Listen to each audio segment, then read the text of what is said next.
Welcome friends, my name is Vivek Kumar Gupta and you are watching my channel Engineer Vivek Gupta. Today we came with the second chapter of the professional photography. In this chapter we will be talking about different features and functions of a DSLR camera. These features and functions are similar to the functions and features available in smartphone also, but some features are a little bit different from a smartphone. So we will be discussing more about the features and functions of a DSLR camera because we are here talking about the professional photography. So without wasting time, we will start this chapter. And friends, if you are new to my channel, please subscribe the channel. If you like the video, please like it and share with your friends or your colleagues who want to learn professional photography.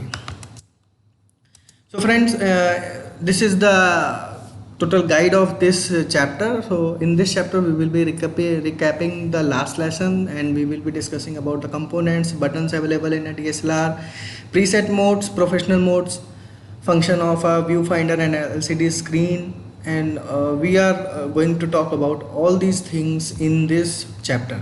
So first, quickly we will recap the last chapter. So in last chapter we have learned the different types of cameras. As we all know that in market there are different types of cameras available, like a mirrorless camera, full frame camera, DSLR camera, point shoot camera, bridge camera, smartphone camera, and many more. There are n number of different types of cameras available in the market, and each camera is different from each other. Each camera has some unique features. Each camera has some different features. So you can go to the Google and you can watch my previous video and you will get to know more about the different cameras and their features. Then we have discussed about the different sensor sizes. We talked about the different sensor sizes available in full frame camera, crop sensor camera, and a smartphone camera. So full frame camera has the largest sensor size. In crop sensor body, the sensor size is little bit different and smaller from the full frame camera. Crop sensor cameras are of two types: 1.6 crop factor and 1.5 crop factor. So you can go to my previous video and you can see how these two sensor sizes are different, and which brand makes which type of sensor. And smartphone have the smallest or you can say smaller sensor size, because as you can see in your smartphones have small camera fitted in the body, so sensor size is similar to that. Then we discussed about different buttons available on the camera body. These are buttons available on the top view, in the side view, and on the back view. These buttons are most common. They are mostly available in all the DSLRs, but position of these buttons may be different in depending upon the brand and model you are using, but these buttons are very common and these buttons are mostly available in all the DSLRs. So here we will be first discussing about the camera components. A camera is a optical instrument or device which is constructed by adding many of the components and interfaces. So like light path is the path through which the light enters in the camera, but the flip up mirror, pentaprism, focus ring, aperture, sensor, eyepiece, or you can say viewfinder, zoom ring, lens element, shutter, eyepiece, rubber cap, LCD, all are the components of a camera. So a DSLR camera looks like this, and if you draw an image of the components of a camera, so all the components of the camera are fitted inside a camera body like in this manner. As you can see, the yellow ray is showing the light path. These two blocks are showing as an aperture. This is a lens element. This is also a lens element. Then this is a flip up mirror. Flip up mirror has a specific function. This is pentaprism. You can see it has a structure like a prism.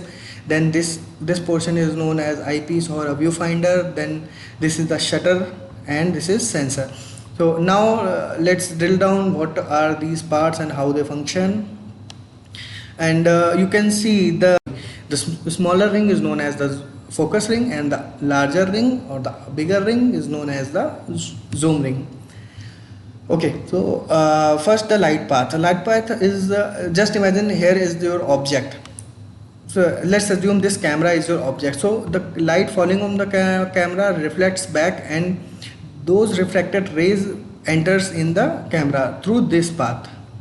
So the aperture allows the opening. Aperture means the opening of the lens. So here you can see the opening is wide. So aperture is allowing more light to enter in the camera. Then these two lens elements allowing us to zoom in or zoom out and focus the object. Then these light rays fall on the flip up mirror. These flip up mirror are available in the DSLR camera, and in mirrorless camera this flip up mirror is not available. So in normal DSLR camera, light rays come from this path and fall on the flip up mirror. Then flip up mirror reflects the light to the pentaprism. A pentaprism has different types of mirrors attached at a different angle, and they reflect the light in such a manner that it comes out from the viewfinder, and you can easily see the object placed in front of the lens through the viewfinder. And if you press the shutter button, then this flip up mirror pulls up and locked up, and the light coming from the object directly fall on the sensor. But here in between the flip up mirror and the sensor, here is a shutter. And what is this? Shutter is just like a curtain in your room. If you open the curtain, the light will come inside the room. If you close the curtain, then the light will not come inside the room. Similarly, this curtain works. Means if you flip up the this flip up mirror, then the light will not directly fall on the sensor. The curtain will allow the sensor to read the light once you press the shutter release button. So the camera functions like this. The light enters from this path, flip up mirror lifts up when you press the shutter release button, then the shutter will open and the light will fall on the sensor, and in this way the sensor will capture the image. These are all a basic structure and function of a DSLR camera. We have discussed about light path, we have discussed about the flip up mirror. Flip up mirror is this is available in the DSLR camera. In mirrorless camera, flip up mirror is not available. Then the pentaprism is a different combination of mirrors which is located at the top of a camera, which reflects the light in such a manner that it can be viewed from the eye view finder. Then focus ring is the ring available on the lens. Like here, the small ring at the front of the lens, this ring is used to focus the object. Then the zoom ring is the larger ring available on the lens. This ring is used to zoom the object. Then the eyepiece, or you can say viewfinder is here, and in the DSLR body it is backside the hot shoe. Then the sensor is this. It is a light sensitive device which captures the light. Then aperture is the lens opening which allows the light to enter inside the camera. Then the lens elements are the lens fitted inside the lens, and these lens elements allow us to zoom in and zoom out, also to focus the object. Then eyepiece rubber cap has a specific function and a very important function. When you see through the viewfinder, the eyepiece rubber cap fitted at this point decreases the amount of light from the surrounding to enter in the scene which you are seeing through the viewfinder. So you can clearly see the scene. If the more light from the surrounding will enter from the side of the eyepiece, then you will not be able to see the clear image which is showing inside the viewfinder. Then the LCD screen is available at the back of the camera, which allows you to review the image. If you want to open the live view of your camera, you can but press the live view button and you will be able to see all the objects and all the images on the LCD directly. Then here in this module we will be discussing the different buttons available on a DSLR camera in a detail. So this is this circular button. This is known as the shutter button, and it is available at this position in every camera. So this shutter button has two functions. First is to focus the object, then second is to capture the image. If you half press this button, you will focus the image, and if you complete press the button, then the image will be captured. Then therefore it has a two functions, and if you try to push it, then you will feel that it has a half press and a full press. If you half press, the object in front of the lens will be focused and defocused, and you complete press the button, then the image will be captured on the sensor. Then the power switch, the ring surrounded the shutter release button, means this ring is known as on and off switch. If you shift left or right this button, the camera will be turned on and off. Then third number is infrared receiver. This dot is infrared receiver. If you have a remote remote control and remote infrared shutter release with you, then you can connect the one part of the remote to the camera, and one part will be your handheld. And if you press the shutter button, then you need not to press this button, but you will press the shutter from remotely, and the camera will capture the image. So if you are at the front of the camera, then this sensor will receive the shutter release command. Then exposure compensation button. This button is exposure compensation button. It has a plus minus printed on it, and it is used to adjust the exposure and also adjust the aperture depending upon the mode and which you are using. Then the information button. Information button is used to show the information about the image which you have captured. Then the live view switch. The live view button is behind the camera, and live view button will allow you to flip up mirror, and the scene from the camera will directly viewed on the screen. Then a movie record button. This seventh number is movie record button, which is used to record the movie. If you press this button after enabling the live view button, then movie will be recorded.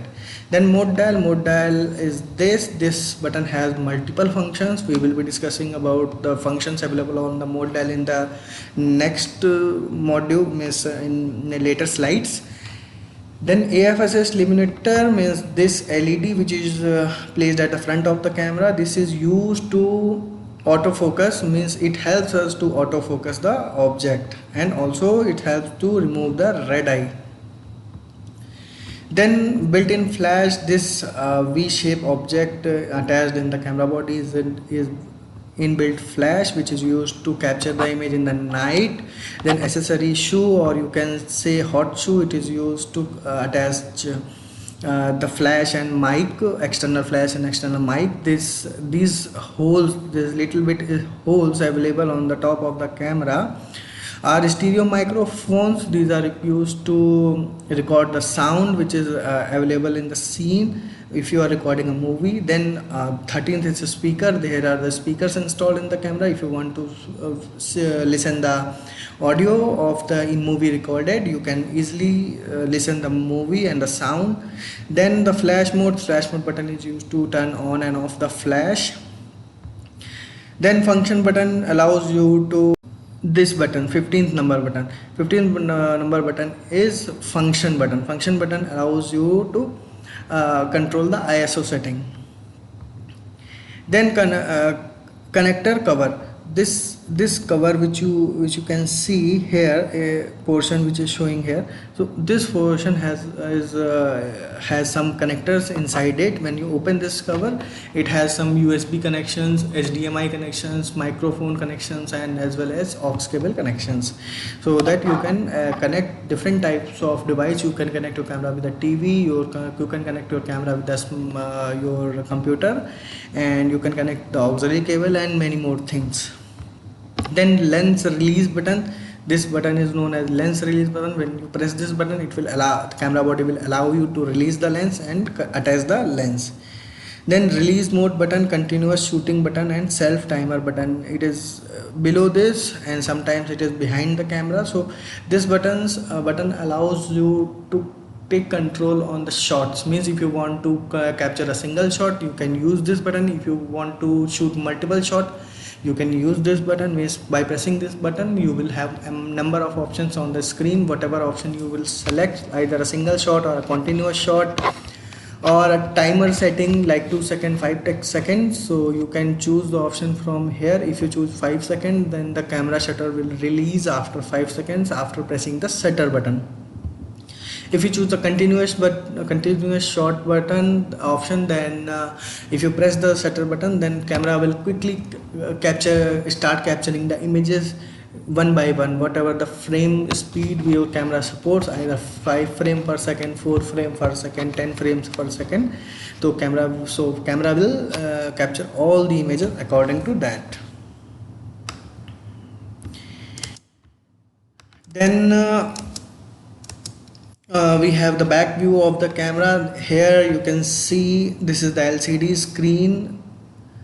Okay, so LCD screen or a monitor is used to review the images, view the live view of the camera, and change the settings are also made possible with the help of this LCD screen, and it has many more ample of features.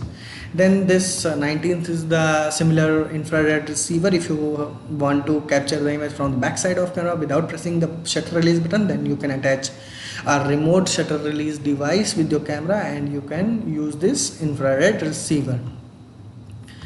Then a menu button is allows you to change the settings of your camera according to you. Whatever settings you want to adjust in the camera, you can set your camera settings with the help of menu button. Then a viewfinder or eyepiece. This is the eyepiece through which you can see the world. Means if you do not turn the live view button, then you can easily see the image which you are going to capture through this eyepiece. And if you press the live view button, then the mirror, flipper mirror will lift up, and this if you want to see through this eyepiece, you will not see anything. Everything will be dark inside it, and the view which you were seeing through this, that will project on the screen. Then diopter adjustment control. This button is used to adjust the scene which you are seeing inside the eyepiece according to your feasibility. Means if you want to close the image to your eyes, then you can move the dial, the image will come closer to your eyes. And if you want to move the image little bit far from your eyes, you can rotate the dial and image will move far from your eyes. Then is information edit button. This button is information edit button, and it helps you to edit the information available in the image. Then AFEL and AFL. So AEL and AFL, this button allows you to auto lock the exposure and the focus. It has very good working and very good option to use this button. But once you will be professional to use this button, I am sure you will not use autofocus. You will use this button to focus the object. It is a very good button available in most of the DSLR. Then the command dial is this ring available on the screen. So this ring allows you to move left and right, change the shutter speed, change the aperture value, and many more settings you can change using this command dial. Then the playback button. This is a playback button. Playback button is used to review the images which you have captured, which you have recorded in the image. In the camera memory. Then this is multi-selector. Multi-selector is used to move left, right, up, down, and side by side in a menu of your camera, in the options of your camera, or in the image of your camera. Then OK button is similarly similar to the menu button, or you can say as it functions in our smartphone. OK means enter. If you want to enter any of the setting, you can press this button, or if you want to select any setting, you can press this button. Memory card slot. Memory card slot is this. If you open this cover, you will see a slot and a jack is available here, where you can insert the memory card. Then playback zoom in button. This button has a magnifying icon printed on it, and it shows that it will help you to zoom in the image. Then the delete button will help you to delete the images from the memory card. Then memory card access lamp. Then this is the memory card access lamp, means when you insert the memory card or you remove the memory card, or if you are reviewing the images, this access card lamp will blink and it will help you to identify whether the memory card is readable or not. Then playback zoom out button and the thumbnail button. Playback means zoom out button will help you to zoom out in any of the image which you are seeing. Then the battery chamber, the below here it is the battery chamber. Here you can insert the battery, and this is the tripod socket. Here you can attach the tripod with your camera. Then presets available in a DSLR. There are number of presets available in the DSLR. So this is the command dial as we talked earlier, and as you can see there are number of options available on this, and some are fully manual, some are semi-manual, some are fully manual, some are semi-automatic, and some are fully automatic options. So we will be discussing about this. First, starting with this is auto mode with flash, and this is auto mode without flash. So if you choose these options, the camera will adjust according to the program which is installed inside in the camera. But if you choose this with flash option, the camera will pop up the flash and it will fire the flash when you press the shutter release button. If you use this option, the camera will not fire the flash and the flash will not pop up. Then portrait mode, this image as you can see it is showing as a face. Portrait mode is used to capture the portrait. It is also a automatic mode. The camera will set the settings according to the surrounding, according to the object, and according to the lighting conditions. Then the landscape button or landscape mode, then this is the landscape icon, and if you choose this option, the camera will adjust the camera setting according to the landscape. Sharp image with everything is in focus, but in portrait your intention is to focus the object and everything else will be out of focus. So this is the difference between a landscape and a portrait. Then sports photography, as you can see it is showing as a person is running. So sports mode is used to capture the image of fast moving objects, like a car is going on the road. You can capture the image of the car, you can capture the flying birds, and means the sports mode basically used to capture the high speed motion objects. Then close-up mode is this flower printed on the button. Close-up mode is used to capture the image by going very close to the object, or it is similar to the macro photography. So you can Google macro photography or close-up photography, you will get more details about this, and we will have a separate chapter about the close-up mode or macro photography. So be with me, and in the entire series of professional photography we will be discussing about all these modes in later chapters also. Then the child mode is similar to the sports mode. It is used to capture the image of childs, because childs don't work according to our opinion. If we say to stay at one position, they will not. So child mode is used to capture the awesome pictures of child, because they are changing their position very instantly. Then monochrome mode is basically for professional photography. Monochrome mode means a picture which has some certain colors, but if you choose this option, monochrome option, the camera will give you a black and white photo. But in professional photography, monochrome photo means a picture which has some certain colors, either red color or yellow color or black and white color or anything. Then the night mode Night mode is basically used to capture the images at night. So all the modes which I have discussed here, all the modes are fully automatic modes. So you don't have any control on the camera. The camera will adjust the setting according to the program which is installed in the camera. Now here we will be discussing about the manual mode and the semi-manual modes or semi-automatic modes.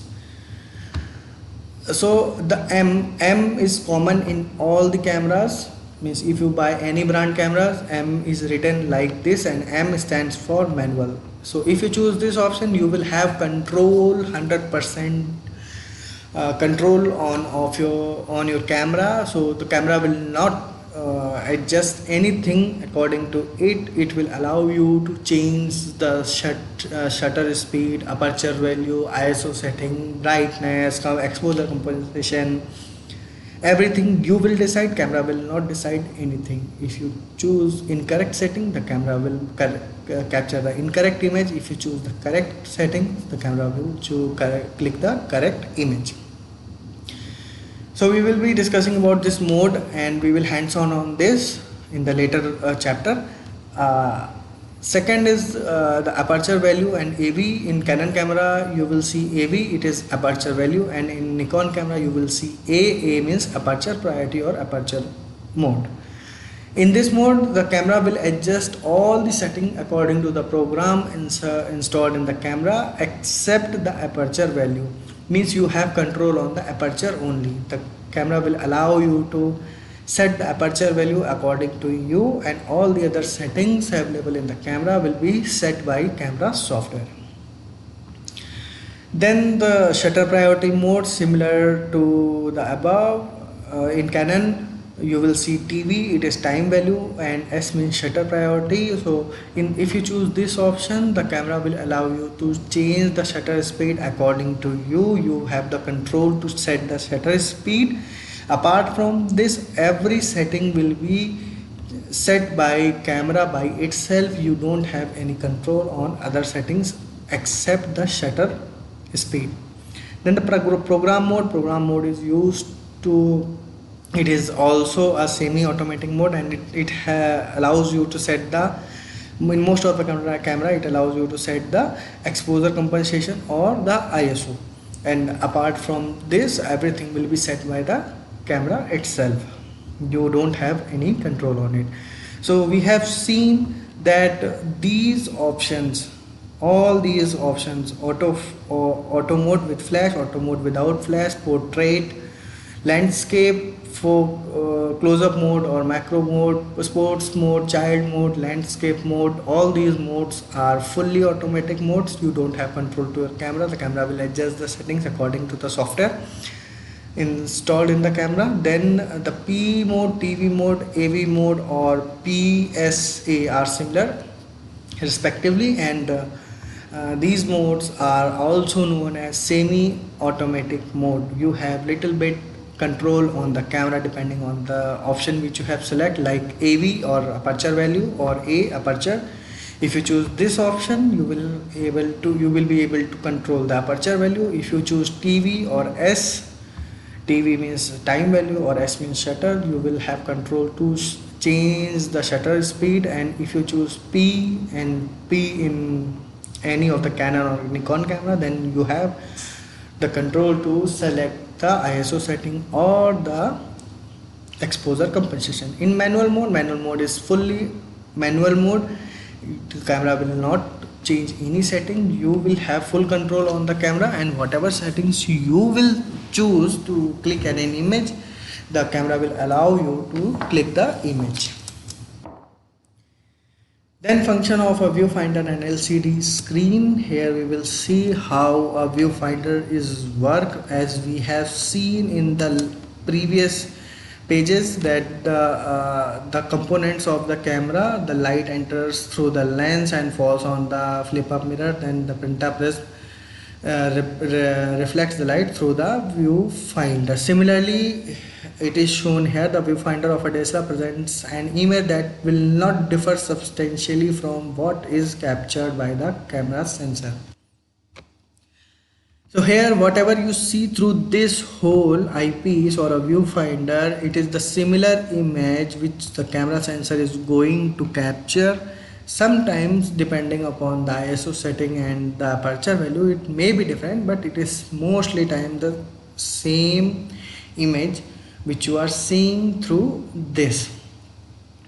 So the light enters from this lens side and falls on the flip-up mirror. Then flip-up mirror reflects the light to the pentaprism. A pentaprism reflects the lights all the way to the viewfinder, and you will be able to see all the details and all the image details through this viewfinder. Then the LCD screen or a liquid crystal display. This is the liquid crystal display fitted behind the screen, behind the camera, and this is the eyepiece or viewfinder.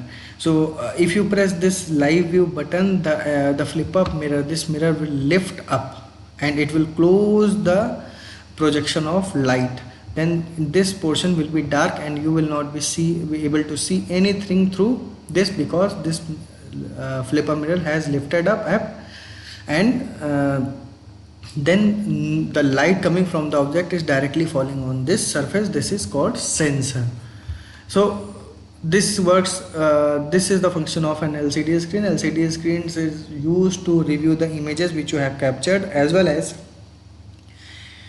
if you want to start the live view of any of the object, if you press the live view, the this flip up mirror will lift up and the image will be shown on the LCD screen.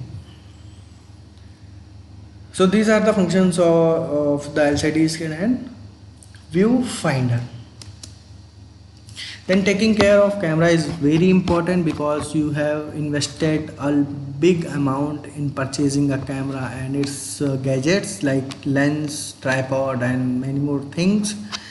Then taking care of the camera is very important.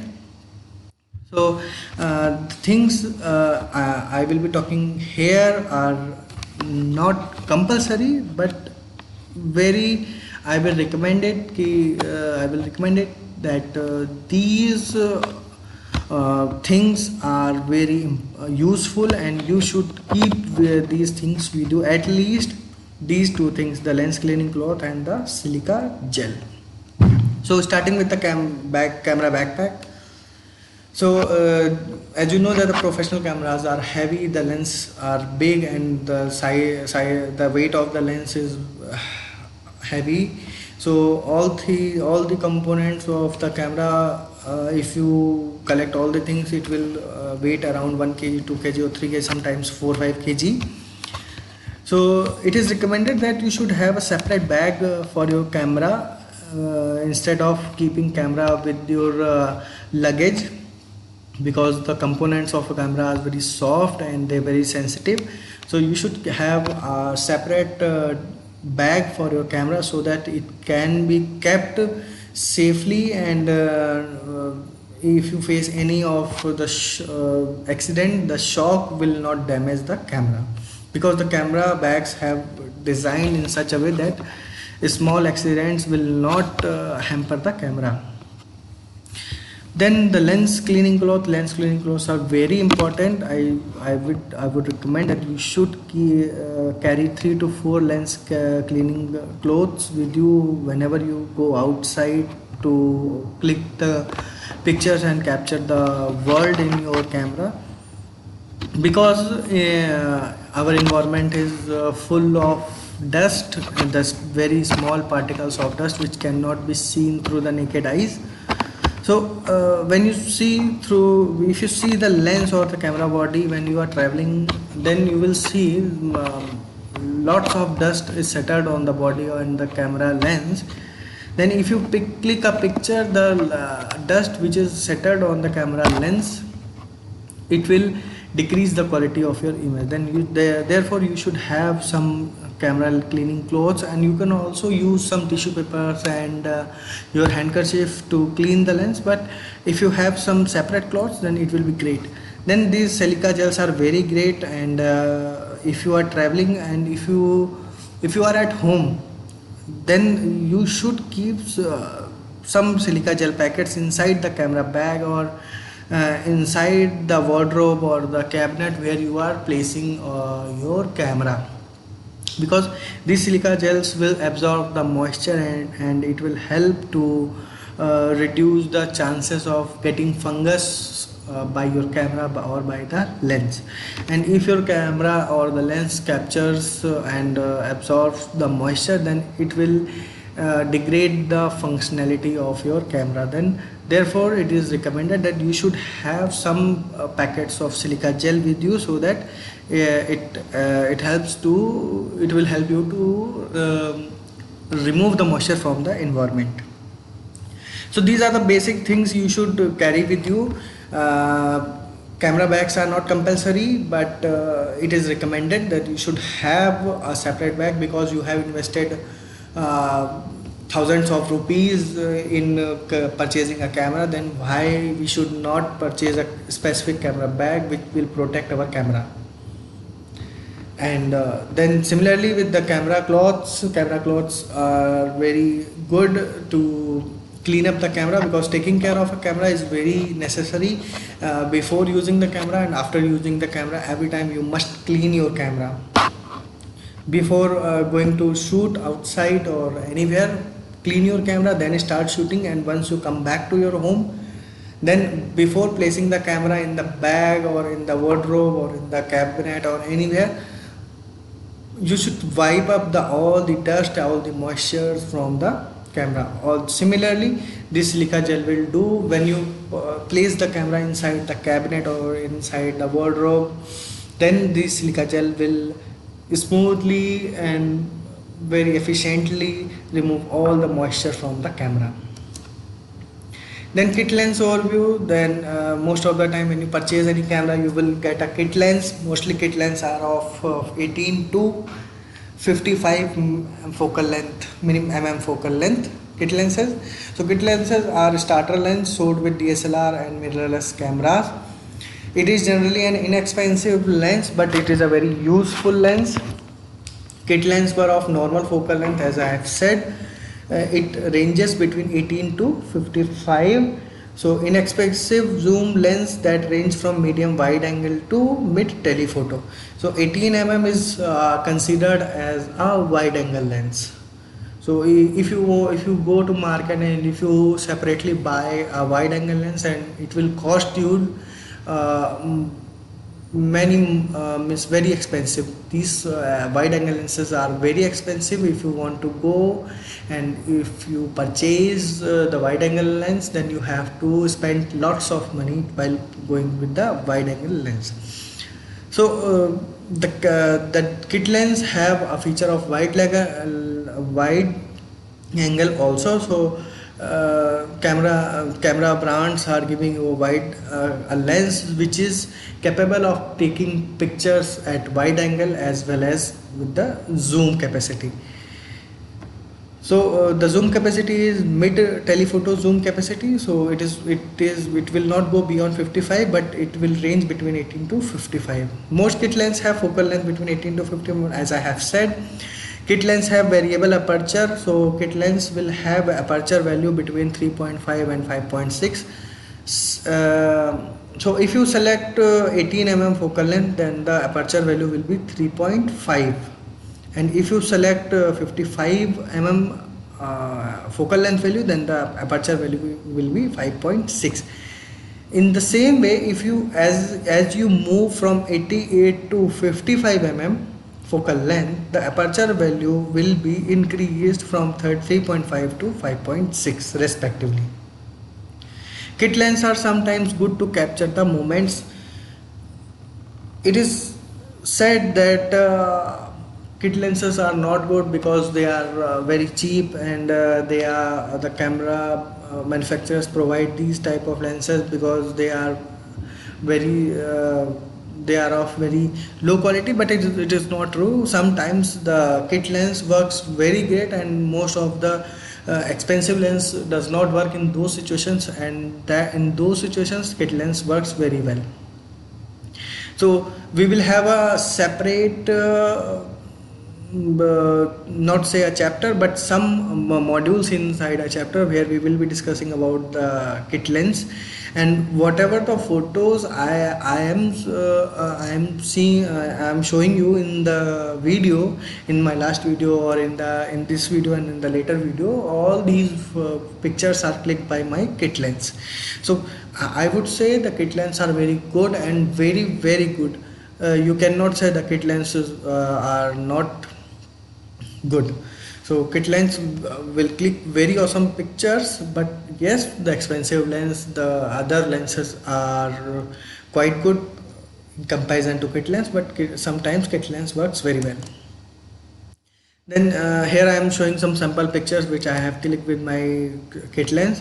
So this is the picture which I have clicked at 18 mm. As you can see, the picture is very wide. It has captured the wide angle,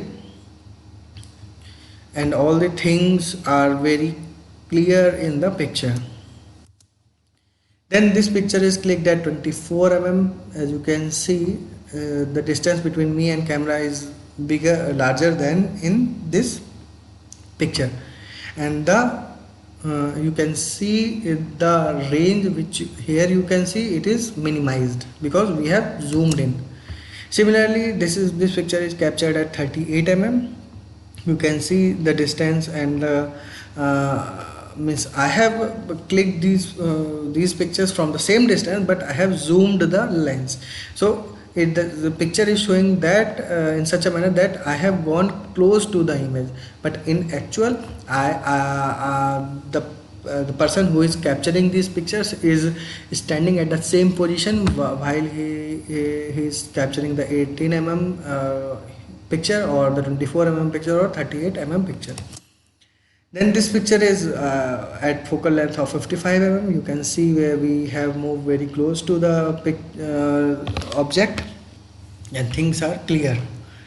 So in all the pictures you can see the surrounding was very clear because we have used a landscape mode to capture these images. Then friends, thank you for being the part of this course. I hope you enjoyed this course, and the things which I tried to tell you, you got all the things about the camera components and the features. All the things which I have told here are similar to the smartphone. Most of the options you will get in the smartphone, and you can use all these options.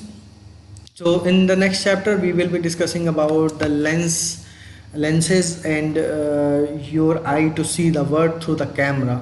So the different types of lenses have different features, and if you change the lens, the image captured by you will be changed. So every lens has a specific feature. So we will be discussing about the lenses in the next chapter. You can you can follow me on the Facebook page at vivek.gupta2703, and you can also follow me on the Instagram at vivek.gupta277. So friends, in this chapter, at the end of this chapter, I have a challenge for you. I would request to comment in the comment box that what camera feature you like the most, and what option of shooting, with the shooting, which shooting mode you like the most. Whatever the camera you have, either it is a smartphone or a DSLR camera, please comment in the comment box that in which mode you shoot the image at most of the times, and which shooting mode you like the most. Once again friend, thank you for being part of this course. Good day and take care. Bye bye.